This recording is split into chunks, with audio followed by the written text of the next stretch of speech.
dietitian, but you're also wondering, why isn't it working?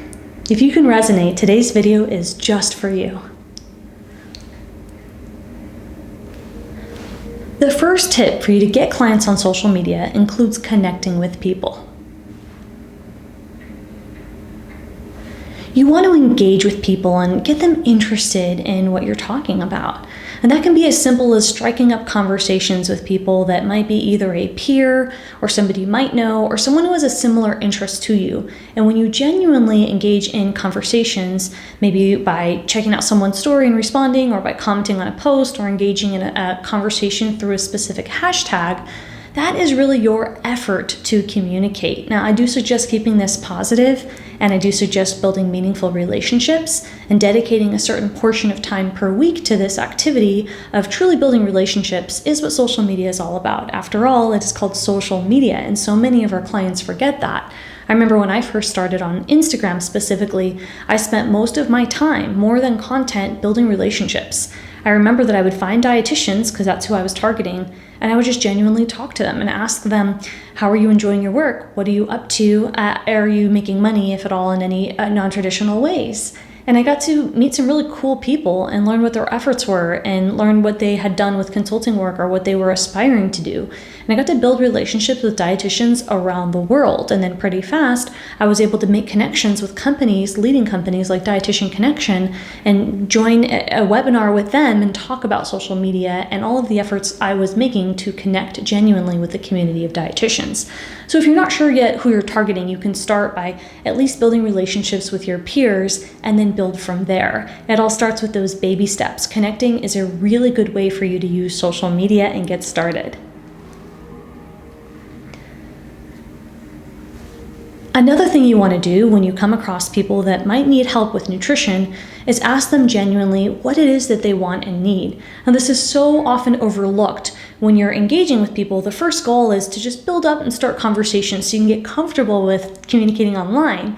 And even if that's somebody you already know, you're just using the technology platform to communicate. The next step after you're engaging with people regularly would be asking people what they need help with. What are their struggles? If they have issues with food or learning about anything with meal planning or anything under the sun about nutrition, ask them. Ask them what they're struggling with. Ask them what resources they've tried. You can start with asking 1 or 2 questions, and then you can tabulate the answers in a simple Google document or Excel spreadsheet and use those answers later in your content to better connect with the people who need help. Now, there's a lot more strategy to it than what I just shared, because you also want to make sure that the problems that people say they have are in alignment with your nutrition philosophy, so there's a little bit more work to it than just asking people what their problems are, but I will say that is a really good start if you're not already doing that.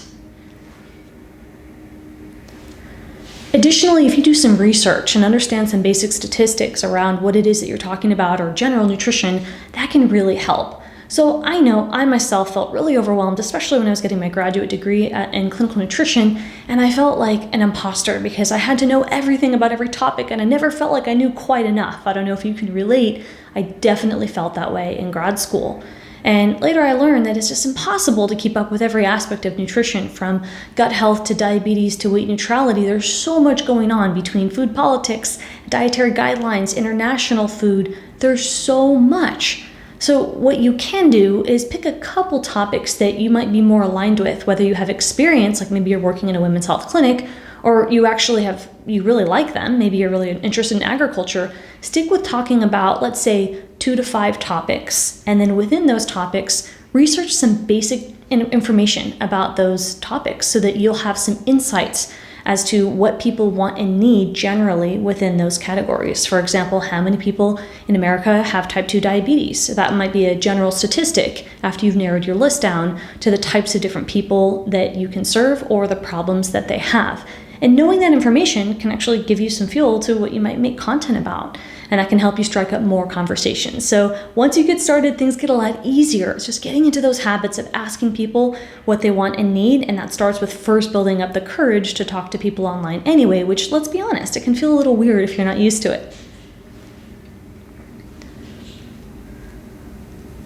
One of the best tips that I can give, which I get the most resistance about with using social media to get sales as a dietitian, is really understanding who your target market is. So at first, Sure, you can narrow down the top 3 to 5 categories. Maybe that's agriculture, maybe it's women's health, maybe it's weight neutrality and food freedom. And if you have a wide variety of interests, like most people in dietetics, just think about taking those topics, writing them down, and then highlighting the top 3 or 5 if you tend to be one of those people that loves everything.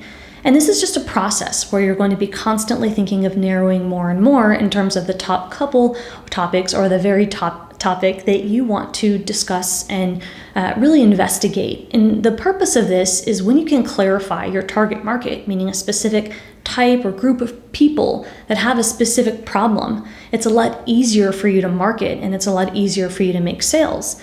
Because it's not enough to just be a dietitian on the internet if you're looking to make consistent sales and help more people. You really do need to have a clear marketing strategy. And the marketing principles are for you to have a clear target market. That's one of the key marketing principles. So in order for you to promote what you're doing, there needs to be some specificity in who you're serving.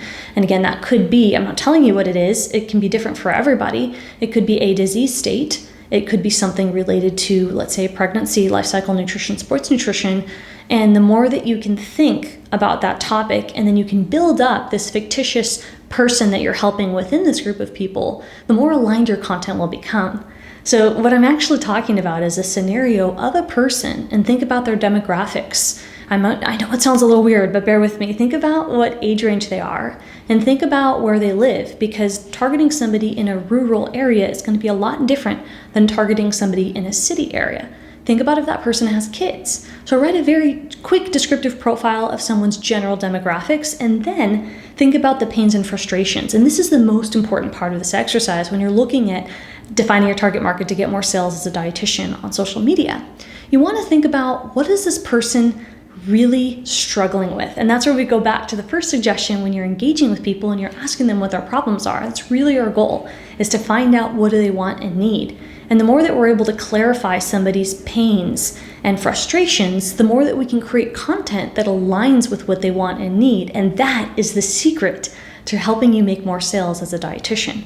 Now, it's not as easy as it sounds. There's some work to be done. It's not enough to make content that aligns with somebody's problems. You also have to be talking regularly to folks to really clarify and validate that what you're making content about is in fact what they're searching and what they want, because there's some nuance to this, right? It's not just as simple as diabetes. There has to be a little more specificity about what are the problems and struggles that people have with diabetes. Are they newly diagnosed diabetic? Are they type 2? Are they looking to lower A1C? Are they gestational? Are they type 1 diabetics? So there is more to pull from just the general idea of solving a problem within a disease state, but that is the right path you want to be working towards if you're looking to make sales consistently as a dietitian using social media.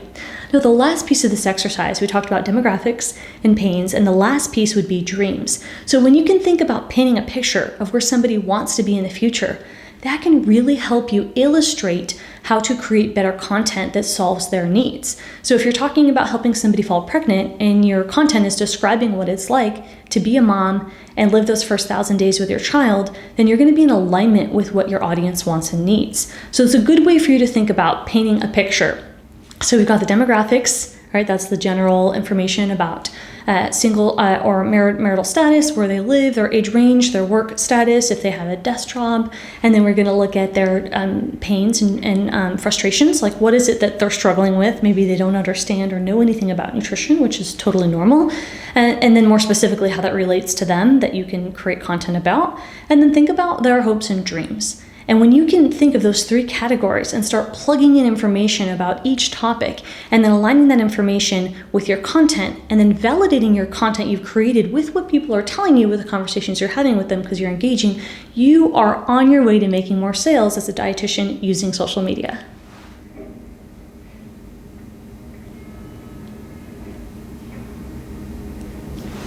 Social media is an amazing tool, but you do want to use it as a business tool. So I suggest, and in my experience as well, I try to not fall down that scroll hole and get too caught up in watching a million stories in a day. I try to stay really focused with my efforts so that I can go on social, add particular value, and then I can focus on other things in my business, because I do want to build community, but I also want to keep my mindset really focused, because at the end of the day, I can end up going on social media for hours and hours if I don't have a focused plan and you learn how to use this tool as a powerful business tool instead of just an opportunity to kind of combine business and pleasure. So the more that you can think about using social media as a tool, the better off you're going to be at learning how to make sales on social media. Because again, you can get burnt out really easily if you're spending multiple hours a day on social. You don't need to spend multiple hours a day. You just need to spend your time efficiently and effectively so that you know what you're doing and why you're doing it, so that you can start making more sales as a dietitian.